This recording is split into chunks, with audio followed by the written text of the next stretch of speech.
Hello students, MBN online classes में आपका स्वागत है।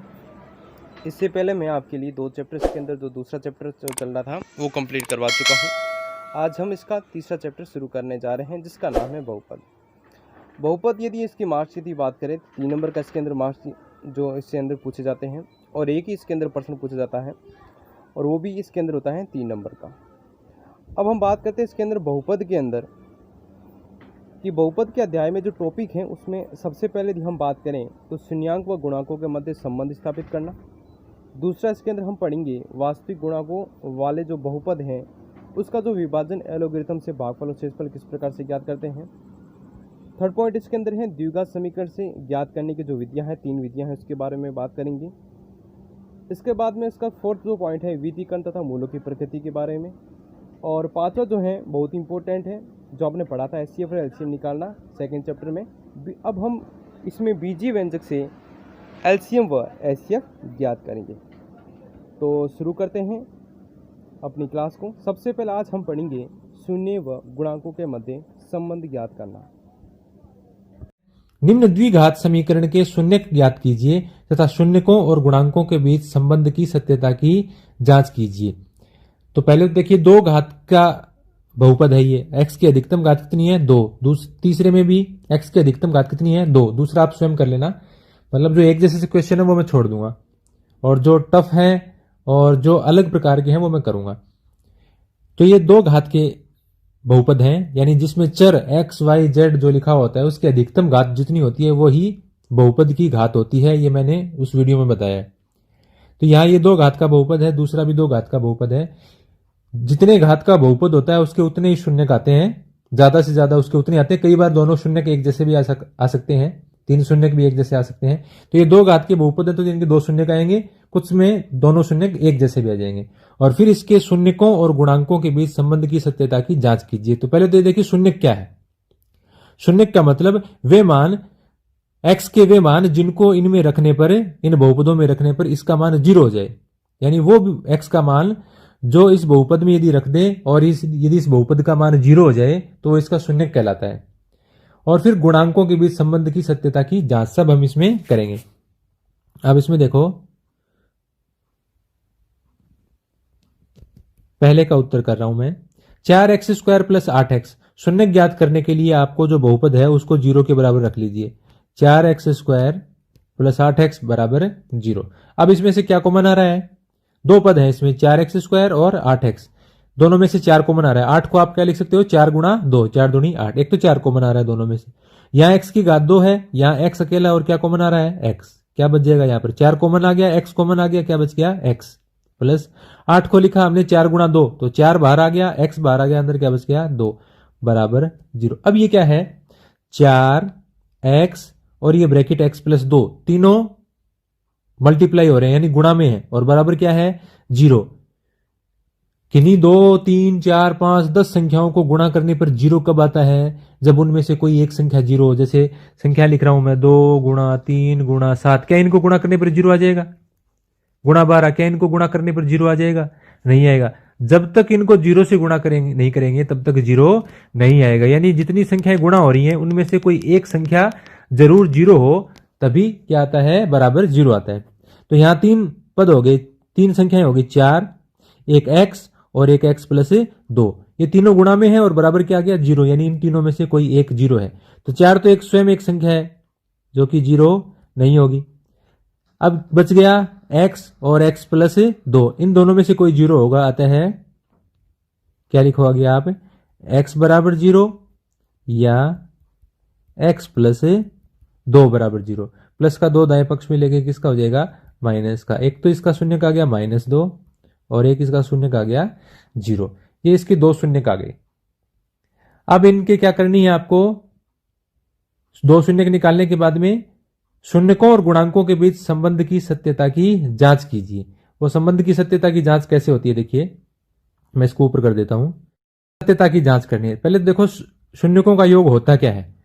शून्यकों का योग 2 घात के बहुपद के 2 शून्यक यदि अल्फा और बीटा है तो शून्यकों का योग अल्फा + बीटा, ये किसके बराबर होता है -b/a ए के। अभी मैं बताता हूं माइनस बी बटा ए क्या है, माइनस बी बटा ए के। और शून्यकों का गुणनफल, ये तीसरा क्वेश्चन हम नीचे कर देंगे बाद में। शून्यकों का गुणनफल या गुणा क्या होता है, दोनों को गुणा कर देंगे। अल्फा और बीटा क्या है, दो शून्यक, दो घात के बहुपद के दो शून्यकों को हमने क्या लिखा है, अल्फा और बीटा। ये होना चाहिए सी बटा ए के बराबर। अब आपका बहुपद क्या है, बहुपद बराबर 4x² प्लस 8x।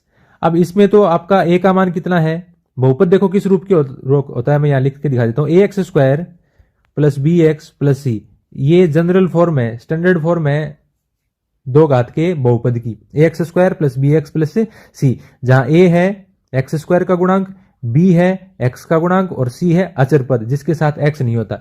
तो आपके इसके लिए क्या आ जाएगा, a बराबर, यहां देखिए x² का गुणांक कितना है 4, b बराबर x का गुणांक कितना है 8 और c बराबर अचर पद इसमें है ही नहीं हमारे वाले में, तो ये आ गया 0। अब प्रश्न में हमारे पास दो शून्य आ चुके हैं, एक 0 और एक -2। तो शून्यकों का योग करके देखिए आप, शून्यकों का योग अल्फा प्लस बीटा दोनों शून्य, एक शून्य का हमारा आया था 0 और दूसरा आया था -2, 0 और उसमें जोड़ दिया -2, क्या आएगा ये -2, प्लस माइनस का माइनस बनेगा। फिर इसके बाद में शून्यकों का योग -2 आ गया। शून्यकों का योग किसके बराबर होना चाहिए भाई, माइनस बी बटा ए के बराबर। तो आप माइनस बी बटा ए का मान निकालो, माइनस बी बटा ए, माइनस बी का मान कितना है 8 बटे ए का मान कितना है 4, 4 में 8 का भाग दोगे 4 दूनी 8 और माइनस है ही, तो माइनस बी बटा ए का मान कितना है भाई -2। शून्यकों का योग कितना है -2, यानी शून्यकों का योग है वो माइनस बी बटा ए के बराबर है। यह है शून्यकों और गुणांकों के बीच संबंध की सत्यता की जांच।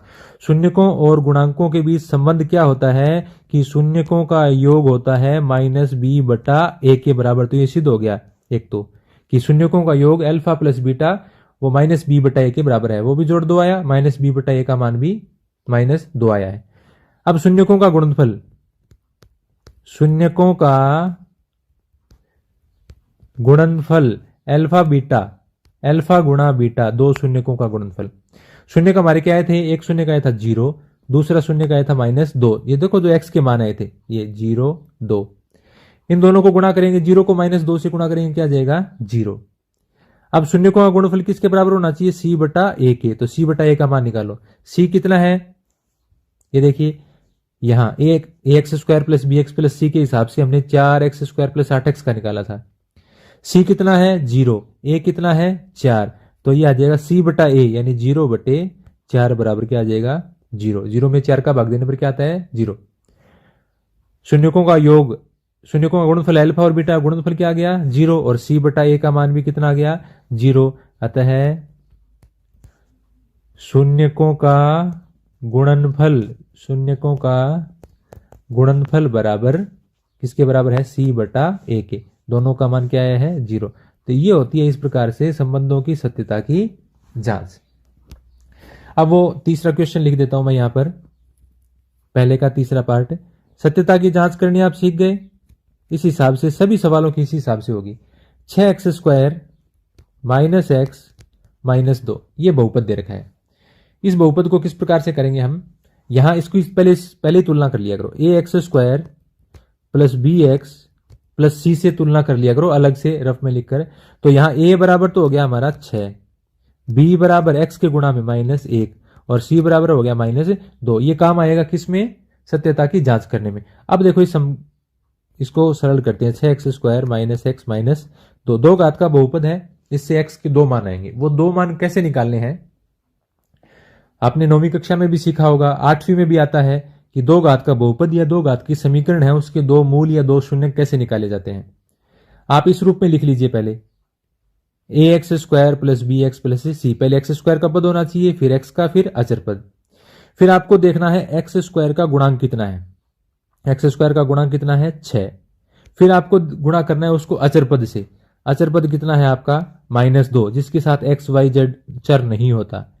6 को -2 से गुणा किया -12, ये ध्यान में रखना आपको, -12 किसको गुणा किया है, x² के गुणांक को अचर पद से गुणा किया है। अब बीच में बच गया x, इसके गुणा में क्या है -1, संख्या नहीं दिख रही, मतलब 1 से गुणा है, क्योंकि 0 से गुणा होने पर तो 0 ही हो जाता है। अब -1 को आपको ऐसे दो टुकड़ों में विभाजित करना है कि जिनको जोड़ने घटाने पर वापस -1 आ जाए और गुणा करने पर -12 आ जाए। ऐसी संख्याएं आप बार बार हल करोगे तो सीख जाओगे। -4 और +3, -4 + 3 कितना होता है -1, और -4 को प्लस के 3 से गुणा करने पर -12 आता है। तो -x जो है उसके इस हिसाब से हम टुकड़े कर देंगे। क्या लिख देंगे इसको, 6x² -x -2 बराबर, इसको क्या लिखोगे आप, 6x² -x को इसके हिसाब से टुकड़े कर दो, -4x + 3x और आगे -2। अब आप दो दो का समूह बना लो, पहला और दूसरा, 4 पद है, दो दो के समूह बना के, और इनमें से जो भी कॉमन आ रहा है वो ले लीजिए आप। 6 को आप लिख सकते हो 2 × 3, 2 × 6, और 4 को आप लिख सकते हो 2 × 2, तो दोनों में से क्या कॉमन आ जाएगा 2। इसके अलावा इसमें x² है, इसको लिखोगे आप x × x, और दूसरे 4x में क्या है x, तो दोनों में क्या कॉमन आ जाएगा x, तो दोनों में से क्या कॉमन आ गया आपका 2x, 2 कॉमन लेंगे तो 2 × 6, x² में से एक x कॉमन आ गया तो अंदर बच गया x। 4x था, इसको हमने लिखा 2 × 2 × x, तो 2x बाहर आ गया, ये देखिए, तो अंदर क्या बच गया आपका 2 बच गया, 3x - 2। आगे दूसरा क्या है 3x - 2, पहला ब्रैकेट और दूसरा ब्रैकेट समान बचना चाहिए, वैसे भी इसमें से कॉमन तो आएगा नहीं कुछ। अब यहां बाहर क्या लिखेंगे, 3x - 2 है अंदर, सही है, कोई दिक्कत नहीं, बाहर लिखोगे आप 1 ब्रैकेट में 3x - 2, यानी इनमें से क्या कॉमन आ गया, 1 कॉमन आ गया। कैसे, आप किसी के भी गुणा में 1 लिख सकते हो, 3x × 1, और 2 को लिख दोगे 2 × 1, दोनों में से क्या कॉमन आ जाएगा 1 कॉमन आ जाएगा, अंदर क्या बचेगा 3x - 2। जब भी आपको कुछ भी कॉमन आता हुआ नहीं दिखाई दे तो आप बाहर क्या लिखोगे 1 लिखोगे।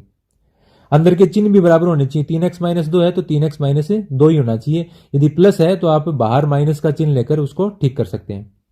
अब देखो, ये पहला पद है, ये दूसरा पद है, इन दोनों पदों में दोनों में ब्रैकेट एक जैसा है, इसको कैसे करेंगे हम, ब्रैकेट दोनों में से कॉमन आ गया, क्या कॉमन आ गया 3x - 2 कॉमन आ गया, क्या बच गया, पहले में बच गया 2x, अगले में बच गया प्लस का 1। अब मैंने आपको क्या बताया था, शून्यक निकालने के लिए हम बहुपद को किसी के बराबर रखते हैं 0 के बराबर, तो आपका जो बहुपद है इसको 0 के बराबर रखेंगे, ये बहुपद अब इस रूप का हो गया है, इसको 0 के बराबर रखने पर 3x - 2 × 2x + 1 बराबर, इसके बराबर रख दिया 0 के। अब ये दो ब्रैकेट गुणा में है और ये 0 के बराबर है, दो संख्याएं दो पद गुणा में हो तो 0 कब होता है, जब दोनों में से किसी एक का मान 0 हो। तो या तो 3x - 2 बराबर 0 है, या 2x + 1 बराबर 0 है। इससे x का मान क्या आ जाएगा, माइनस का 2 दाएं पक्ष में ले गए प्लस का, और x बराबर कितना आ गया 2/3। इसी प्रकार इसमें प्लस का 1 दाएं पक्ष में ले गए माइनस का, तो x बराबर क्या आ जाएगा -1/2, 2 दाएं पक्ष में भाग में चला गया। तो ये इसके दो शून्यक आ गए, 2/3 और -1/2। इसमें शून्यकों और गुणांकों की संबंधों की सत्यता की जांच आप कर सकते हैं। क्या निकालेंगे आप, अल्फा प्लस बीटा, शून्यकों का जोड़, ये अल्फा है ये बीटा है, 2/3 प्लस दूसरा क्या है -1/2। लिखना कैसे आपको, जैसे मैंने आपको पहले में बताया, एलसीएम ले लीजिए, 3 और 2 का एलसीएम आएगा 6, क्या आ जाएगा ये 3 का भाग दो 6 में, 3 दूनी 6, 2 को 2 से गुणा किया 4, प्लस माइनस का क्या बन गया माइनस, 2 का भाग दीजिए 6 में, 2 तिया 6, 3 को अंश 1 से गुणा करेंगे, 3 × 1 = 3, 4 में से 3 घटाए कितना आ गया 1/6। और एक साथ ही लिख देता हूं मैं, चलो, अल्फा बीटा शून्यकों का गुणा, शून्य क्या हमारा 2/3 गुणा दूसरा क्या है -1/2, गुणा करो, प्लस को माइनस से गुणा किया माइनस, 2 से 2 कट गया, ऊपर बच गया 1, नीचे बच गया 3। अब अल्फा प्लस बीटा किसके बराबर होना चाहिए, -b/a। अल्फा बीटा किसके बराबर होना चाहिए, c/a। तो आप -b/a और c/a के माने निकालने पड़ेंगे। तो आपका बहुपद क्या था उसके हिसाब से देखो, शुरू में मैंने लिखा है a = 6, b = -1, c = -2। क्या क्या है, 6 -1 -2, नीचे लिख लेते हैं हम, a = 6, b = -1, c = -2। ये था आपका, क्या जाएगा ये, अल्फा प्लस बीटा निकाल लिया, शून्यकों का जोड़, शून्यकों का गुणा निकाल लिया। अब -b/a और c/a के मान निकालो, माइनस बी बटा ए बराबर माइनस बी का मान कितना है -1 बटा ए का मान कितना है 6, माइनस को माइनस से गुणा किया प्लस क्या आ जाएगा 1 बटा 6। सी बटा ए बराबर सी का मान कितना है -2 बटे ए का मान कितना है 6, क्या आ जाएगा 2 1 कम 2 2 तिया 6। ये किसके बराबर है भाई अल्फा बीटा के। ये किसके बराबर है अल्फा प्लस बीटा के, यानी शून्यकों का जोड़ बराबर -b बटा ए और शून्यकों का गुणा बराबर